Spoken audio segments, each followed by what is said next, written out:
Hello mga kasurplus. Meron tayong repo dito na wagon type, no? DE64 ang kanyang specification mga katumba. So ito kinokondisyon na ito ng mekaniko. So ipatingin ko sa inyo. So ito ang problema is bearing. Ito na, replisan. Sold out po natin to mga katumba kasi meron ng customer to. So ayan. Repo to mga katumba. Ito yung loob sa loob niya. At dito naman sa harapan. So kondisyon ang makina nito mga katumba. Napakaganda. Automatic pala to mga katumba. EFI. At saka naka-mugs na to. Ang kanyang rim is 13.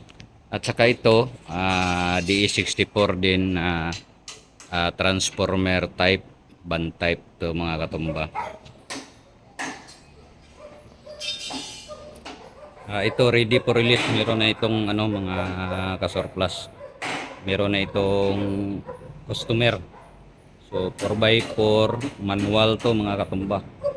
Ang problema nito is bearing din sa harapan. Ayan.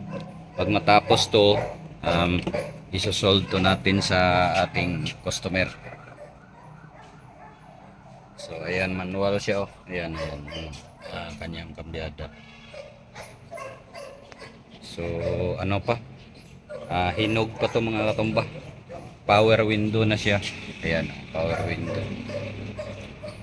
At saka FI na to mga katumba. Ito yung kanyang interior. Napakaganda.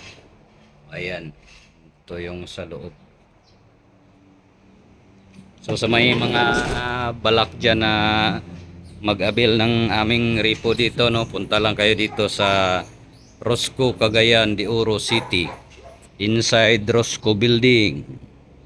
Sa Purok 2, Tablon po mga kasurplus. Ito yung harapan. Yan.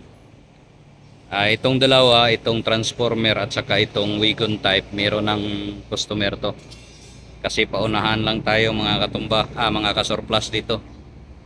So ayan, pag matapos, madali lang yan i-kondisyon. Pag matapos yan, isosolve na natin. Kasi inaantay na ng customer to mga katumba. So sa mga dyan, no, may balak, no, punta lang kayo dito sa Rosco, Cagayan de Oro City. Yung down payment nitong itim at saka Wigo, no, sa repo, no, 15,000 pwede kayong mag down payment.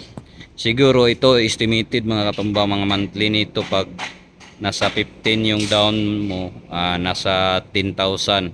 Ito para parehas din sila, no, monthly. Kasi medyo mas mahal-mahal tong wagon type. At saka ito pa to, siguro mga 5 months pa to sa customer, no?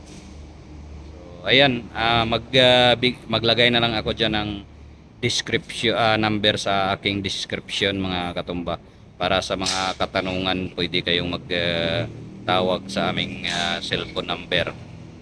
So hanggang sa muli, thank you and God bless mga kasurplus.